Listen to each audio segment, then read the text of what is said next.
मुंबई में वर्सोवा विधानसभा क्षेत्र के आमदार हारून खान का शिवसेना उद्धव ठाकरे जनसंपर्क कार्यालय का वर्सोवा में आज तारीख 28 जून 2025 को शिवसेना नेता उद्धव ठाकरे के हाथों से रिबन काट कर किया गया। इस मौके पर युवा नेता आदित्य ठाकरे, अनिल परब, आपको बताते चले, मिलिंद नार्वेकर, अजय कौल, अमोल कीर्तिकर उपस्थित रहे। साथ ही वर्सोवा विधानसभा क्षेत्र के शिवसेना कार्यकर्ता बड़ी तादाद में मौजूद रहे। उपस्थित सभी कार्यकर्ताओं और नागरिकों के मनोरंजन के लिए म्यूजिक पार्टी का आयोजन किया गया। भरी बारिश में लोग डटे रहे। आए सभी मेहमानों ने हारून खान को गुलदस्ता देकर मुबारकबाद दी। इथे काही भाषण करायला आलेलो नाही, मनापासून सांगतो तुम्हाला सगळ्यांना धन्यवाद द्यायला आलोय।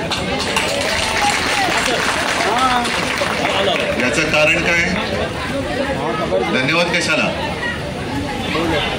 आमदार निवडून आणला म्हणून। अजूनही गेल्या विधानसभेच्या निकालावरती चर्चा चळवळ सुरू आहे। निकाल कसा लागला, का लागला, पण या वर्सोवाने दाखवून दिलं की कोणी किती आदळआपट केली तरी शिवसेनेचा भगवा इकडे कोणी हरवू शकत नाही, शिवसेनेच्या भगव्याला। आणि मनापासून तुम्हाला मी खास धन्यवाद देतोय। इच्छुक असतात आपले शैलेश कुठे? शैलेश आहेत, सगळेच आहेत। त्यांचं टोपण नाव म्हणून मी त्यांचं नाव घेत नव्हतं, कारण टोपण नाव आठवतं, खरं नाव देवेंद्र, म्हणजे आपले देवेंद्र आहेत आणि सगळेच आहेत। पण एकदा निर्णय घेतल्यानंतर सगळ्यांनी झटून मेहनत केली आणि हा वॉर्ड आपण खेचून आणला। त्याच्याबद्दल खास तुम्हाला आभार। आता प्रत्येक ठिकाणी सुरुवातीलाच म्हटलं की भाषण करण्याची गरज नाही, कारण उद्या एक कार्यक्रम तुम्हाला मी दिलेलाच आहे आणि अतिशय महत्त्वाचा कार्यक्रम आहे।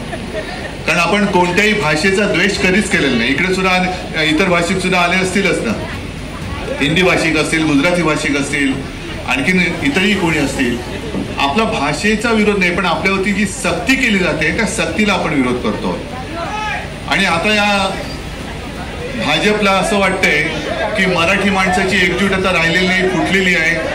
आता आपल्याला इकडे कोणी अडवू शकत नाही। तर त्यांना मला सांगायचं की तुम्ही जे काय मांडीवर घेऊन बसलाय ती शिवसेना नाहीये, शिवसेना खरी इकडे आहे। आणि ही शिवसेना जोपर्यंत आहे तोपर्यंत तुम्हाला इकडे आम्ही महाराष्ट्राच्या मातीमध्ये मराठीला कधी संपू देणार नाही, मराठीला धक्का तुम्हाला लावायला देणार नाही। उद्याचं आंदोलन आहे, त्याच्यानंतर 5 तारखेचा मोर्चा सुद्धा आहे। आणि म्हणूनच म्हटलं की आता तुमच्या इकडे एक चांगला मनोरंजनाचा कार्यक्रम सुरू आहे। त्याच्यामध्ये म्हणजे पूर्वी एक ब्लॅक अँड व्हाईट जेव्हा TV होता तेव्हा चांगला कार्यक्रम सुरू असायचा आणि मध्येच काय यायचं व्यत्यय, तसा व्यत्यय माझा वाटू नये म्हणून मी जास्त बोलत नाही। सगळ्यांना शुभेच्छा देतो। ही एकजूट अशीच कायम ठेवा आणि आता जे तुमच्या चेहऱ्यावरती एक मला समाधान दिसतोय, आनंद दिसतोय, हा आनंद आणि हे समाधान असंच टिकवा, या सगळ्यांना शुभेच्छा देतो। धन्यवाद। जय हिंद। पढ़ते रहिए fight against criminal daily newspaper.